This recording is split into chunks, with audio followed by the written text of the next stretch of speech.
Hello, welcome back to the Created Worthy podcast. I'm your host, Danielle Damrell, and I'm a not-so-hot mess right now. If this is your first time listening to the show, yikes. I'm sorry in advance for the amount of deeply personal info that's about to be thrown your way. I would recommend going back and listening to episode 0 so you understand a little bit more about my story and my lifelong struggle and questionable character flaw of being overly honest. Haha, just kidding. Not really. Welp, today I'm talking about something that really sucks. I'm talking about infertility. And the reason I'm talking about infertility today is because I've known for 2 weeks since my first IUI procedure that today would be the day we find out whether the treatment worked and if I'm pregnant or not. As you can probably guess from the title, I am not pregnant, and I am hurting. It would be really easy for me to decide not to record this episode, but I'm doing it anyways because I think it's important for people to know in real time what going through this is like. I'm going to be mentioning terms that, unless you're familiar with the whole infertility world, you probably don't know about. I will do my best to explain them, but I will also leave definitions in the show notes in case you want to learn more. I never thought I would know these either. It feels necessary to tell you that never in a million years did I think infertility would be a part of my story. But it is, and I'm about to tell you my story from the very beginning. I'm going to start with how I ended up pregnant with my now 6-year-old daughter. I was starting my sophomore year of college, 19 credit course load, and had recently entered my first serious relationship. I had only had sex with my daughter's father a handful of times, and it was actually during breakup sex that I got pregnant. After I delivered my healthy 10-pound baby girl in 2015, I decided to get on birth control because I couldn't afford to have another lapse of good judgment resulting in another baby. Although babies are a blessing, I was 19. I had just turned 20 a couple of months after she was born, and I honestly just really couldn't afford to have another one. So I got the Paragard IUD, the non-hormonal copper one, and it seemed to work great for me. Other than heavier periods with a bit more cramping, Paragard was a good option for me. I've always been extremely cautious about putting anything in my body that would affect my fertility, because from the time I was a little girl, I always dreamed of having a big family. Being on the pill or any other hormonal birth control really freaked me out, so I opted for the one where I would still get my period every month because that just seemed like it was the healthiest option for my body. Fast forward to 2018, where I marry my best friend and partner in crime. I was still on the Paragard IUD because we were honeymooning in a place where the Zika virus was prominent, and we didn't want to take any risks. We waited until the 6-month waiting period after traveling was over, and I got the Paragard taken out as soon as possible. Little did we know, May 2019 began the beginning of our infertility journey. We started trying to get pregnant, but honestly, due to a variety of both mental and emotional issues with sex on my part and mental and physical issues on my husband's part, trying quickly became one of the most stressful and painful things we could do in our marriage. Month after month, I would take pregnancy tests that would all be negative, and I'd always chalk it up to the fact that we probably just timed it wrong or didn't have sex enough. Both of us felt like we weren't trying hard enough, but we literally couldn't try any harder. A few months into this, I started having a gut feeling that something might be off with my husband's hormones and urged him to go get some testing done by his doctor. I specifically asked him to have his doctor check his testosterone levels. When he went to his doctor was hesitant to give him testosterone because my husband was a seemingly healthy man with no previous known hormonal issues and was still relatively young. He was only 37 at the time. The doctor did decide to run those extra tests anyways, and to his surprise, my husband's testosterone levels were low, very low. This began a series of MRIs and other tests only to determine that because we were trying for a baby, they didn't want to do any hormone replacement because that could affect the viability of his sperm. Now, testosterone levels don't always equal a low sperm count, but treating men for low T levels can be risky for sperm, and oftentimes sperm count decreases or can deplete altogether when going through hormone replacement treatment. This eventually led him to a urologist who specializes in helping men increase fertility. Over the past 2+ years since finding out about all of this, my husband has done everything he can to increase our chances of having a baby. He's done countless sperm analyses. Is that a word? Analyses? Whatever. And has suffered through the uncomfortable experiences of the receptionist knowing him by name and saying things like, "You know where to go," or "Do I need to give you the whole walkthrough again of what to do with your sample?" All the things that make my sweet, introverted husband extremely uncomfortable. He has been on medications that are supposed to help him naturally stimulate the production of sperm, and has even been taking subcutaneous HCG shots, the shots that go in his belly, every other day for over 9 months. He's changed his diet, tried exercising, taking supplements, all of it. You name it, he's probably tried it. And he does all of this without a single complaint or need for acknowledgement. Honestly, me talking about this on here probably makes him cringe because he doesn't want people to know how incredible he really is and how hard he has had to work to make our dream of growing our family a reality. This is his infertility story that he's allowed me to share, though, in hopes that it can hopefully help someone else out there.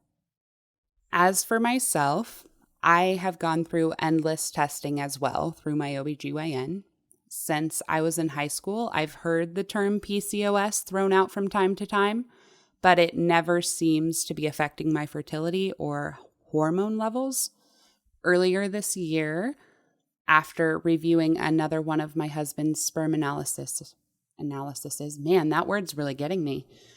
Anyways, it was determined that it was time to start working with an infertility specialist, as conceiving naturally was considered highly unlikely for us. We met with a doctor through a highly rated fertility clinic here in Denver, and he stated that an IUI might be a good option for us, since it was looking like male factor infertility was the preventing factor for us. This led to months more of testing in preparation of starting fertility procedures. Again, PCOS was occasionally mentioned, but has never been a concern of the doctor or nurses. They never have officially diagnosed me, and they always just say, it's PCOS-ish. It probably explains some symptoms I've had, like quick weight gains and losses, losing a ton of hair after my daughter, and oily skin, but some of those things could be due to genetic factors as well. Who knows? I have no idea. All I know is that it hasn't seemed to be a big concern of the professionals, so being told that an IUI would be a good option for us was really exciting, especially because IVF has always terrified me, like really terrified me. Like I said before with the birth control stuff, messing with my hormones has always been scary for me. Not just because of the risk of it messing with my fertility, but also because of mental stability. As I've mentioned in multiple podcast episodes prior to this one, mental stability is something I have to constantly fight for. Other than Adderall, the medication I've been on for years for my ADHD, I try to avoid taking mood stabilization medicines. The reason for this is because in my teen years, I tried just about everything under the sun. All of the medications, especially ones like Prozac, antidepressants, and Valium, anti-anxiety meds, have caused me pretty severe adverse reactions. Some made me sick, some made my blood pressure go out of control, and some even made me break out in rashes in places rashes should never be. All of this to say, prescribed medication always feels like a big risk to me, and prescription hormones are no different. Over the last couple of years, I found a bunch of natural supplements that have dramatically improved my lifelong issues with my immune system and overall energy levels, and have even recently found some supplements that actually seem to be helping me with my rage problem that seems to come up when I ovulate, so that's awesome. But regardless of my fears, when you go through infertility treatments, no matter if it's male factor or not, you're still prescribed a strict regimen of hormones that are meant to make it even easier for healthy egg follicles to develop and make it easier for an embryo to embed into the uterus, if an embryo is created. I have found that the progesterone that they prescribe me makes me really tired, my boobs hurt, and occasionally makes me irritable, but all of that's to be expected. Thankfully, I haven't noticed any severe adverse reactions to these medications, so that's been good. Even so, though, I don't want to be on any of this.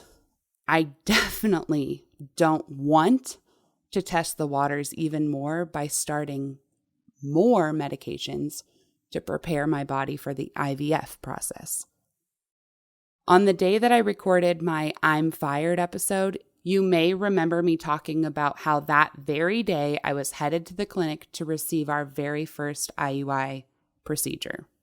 Well, today, exactly 2 weeks later, the day that they wrote down for me on the piece of paper they gave me to take a pregnancy test, I am recording this episode.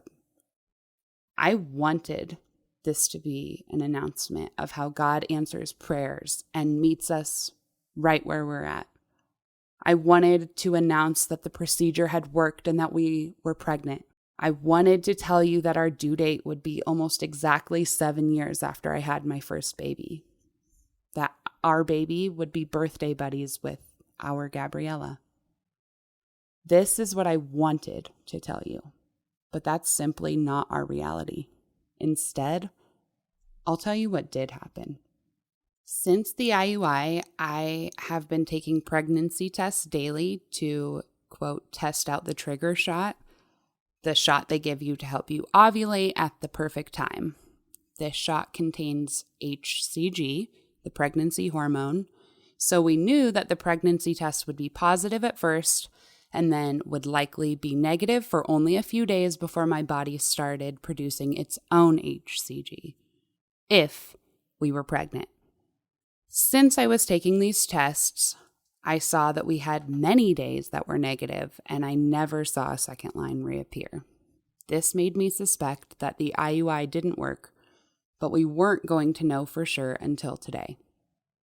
I started to really panic on Wednesday when I bought an early pregnancy test from the store and still saw nothing.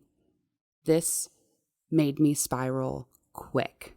I got mad, I blamed my husband, and I said things that should have never come out of my mouth. I got caught up in my disappointment, even though I've been preparing for the potential of this outcome for months. To say I completely freaked out would be an understatement. Then, yesterday morning, I took another test at 5 a.m. Still nothing. No second line at all. My heart sank and I sat in our living room alone, ugly crying for hours on the couch. When my husband woke up, I was still angry and despite his gentle attempts to comfort me, I was not in a place where I felt capable of receiving his comfort. I was also not in a place of considering his feelings in this at all.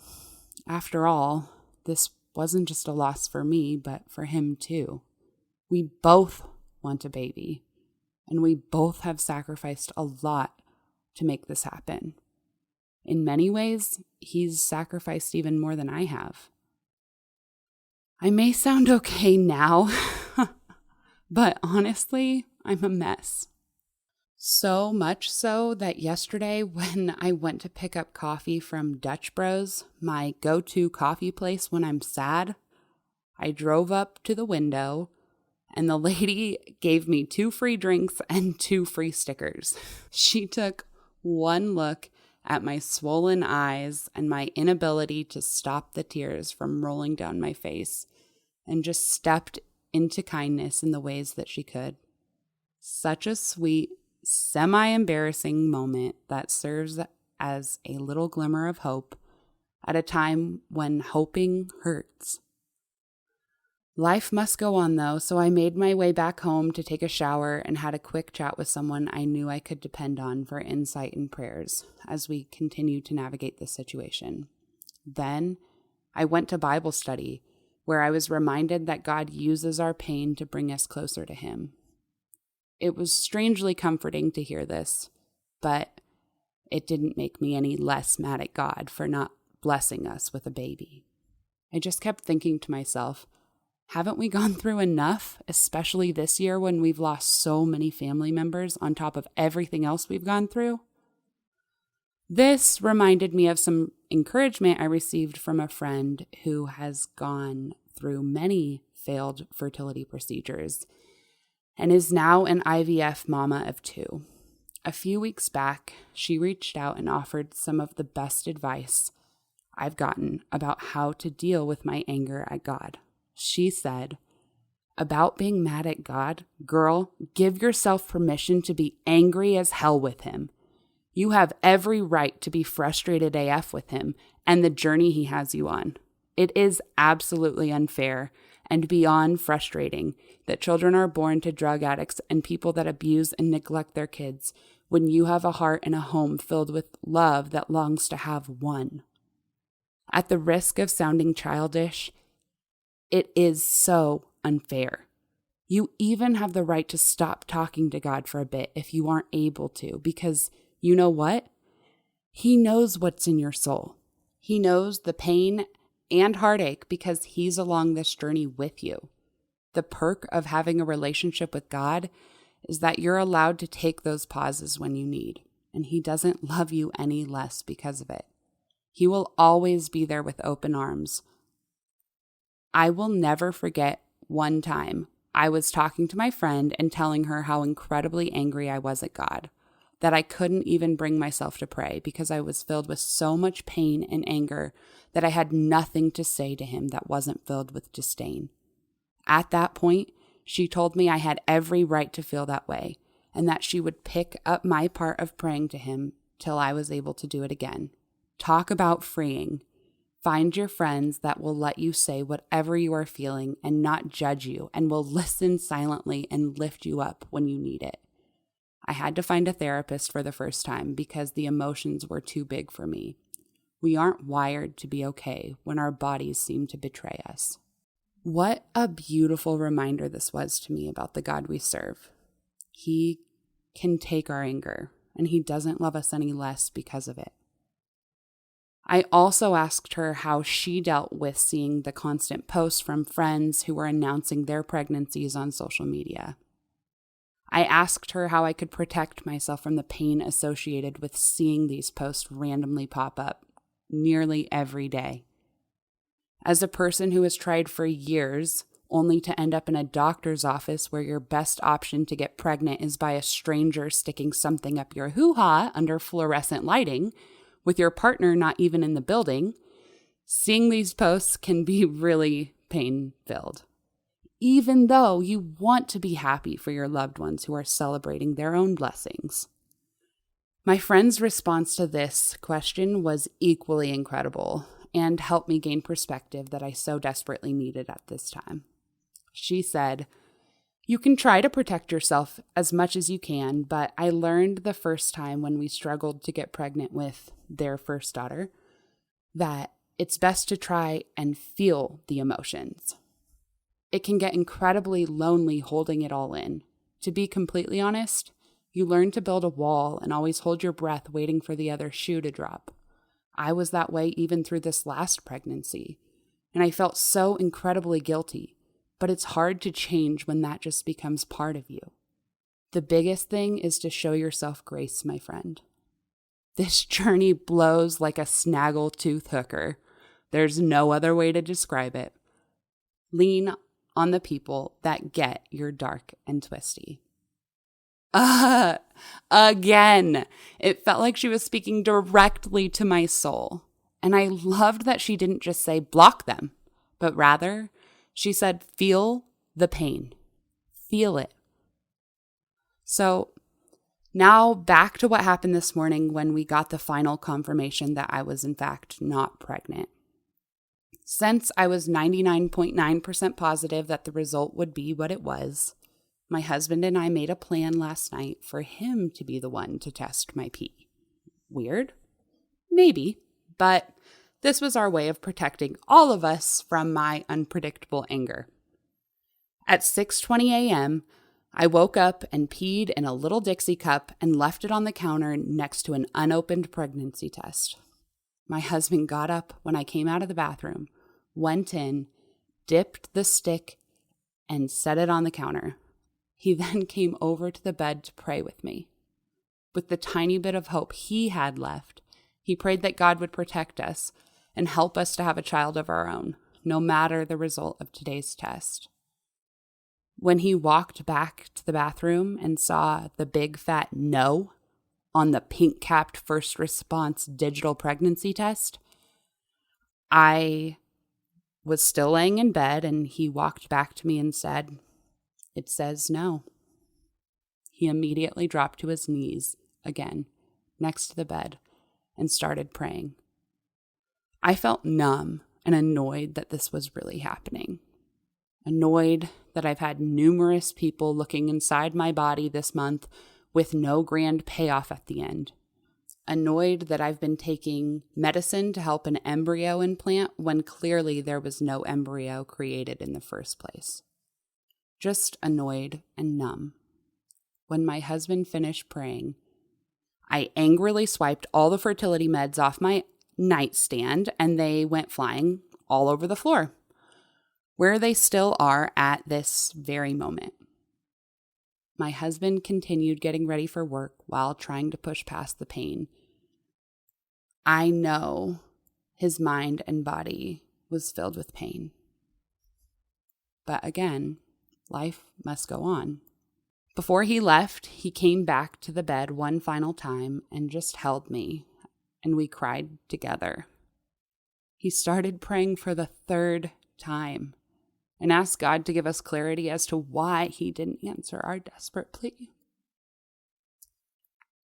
He asked God to make his plan clear to us and to help us know that he still sees us and knows our heart's desires. Did God immediately answer his prayers and give us some grand sign that there was a bigger plan at play here? No, of course not. But he did use that moment to bring us closer together instead of letting our fears and anger get between us like it has so many times in the past.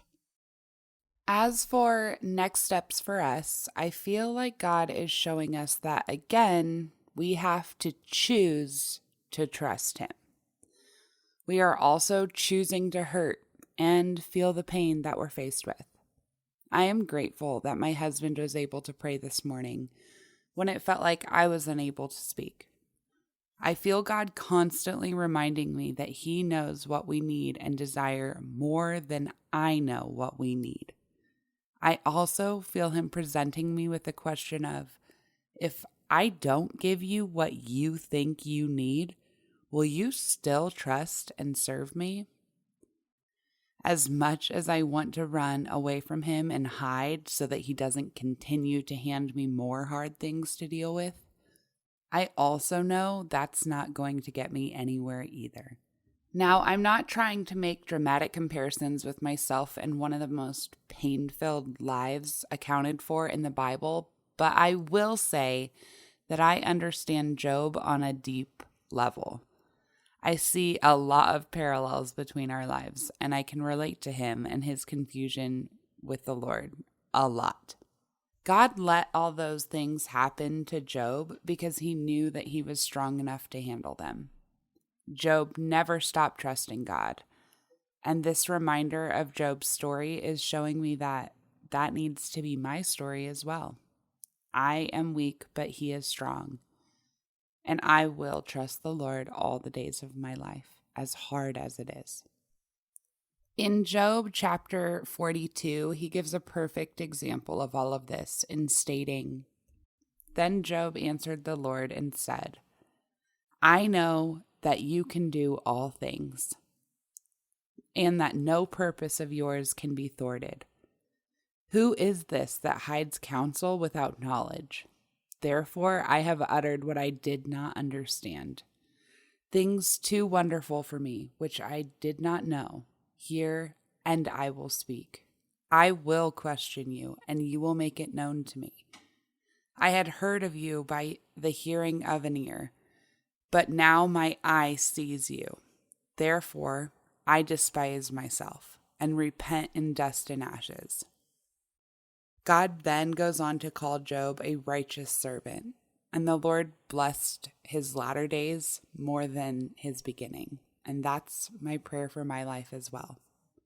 Before I end this episode, I want to let you know that next week's episode of the Created Worthy podcast, episode 20, will be the final episode of season 1. This goes along with another temporary firing of myself, if that's what we should call it. But I think it's another thing God is leading me into. As I said in the I'm Fired episode, I need to create more space for God and intentionally connecting with others. I've already scheduled quite a few recordings with some other courageous and brave women who are ready to share their stories, though. Some of them will be fellow fertility warriors who share their journeys and the ways they've been able to continue moving forward when hope hurts. Some other women who are coming on the show are professional artists, widows, ministry leaders, photographers, and so much more. Season 2 is going to be amazing, and I can't wait for you guys to hear all the incredible stories to come on this podcast. But for now, I'm shifting focuses again more inward so that I can meet with God in a powerful and less distracted way. And I can talk to these women from a place of feeling connected and not from a place of just producing content and feeling overwhelmed. God deserves that. My family deserves that. You deserve that. And I deserve that. So, for next week's final episode of season 1, I'm planning to do another Q&A tell-all, so make sure to submit your questions through my stories on Instagram and Facebook. Follow at Damrell Creative Co. or my personal page, Danielle Damrell, where I will be posting a question box on my stories every day. Thank you guys for listening.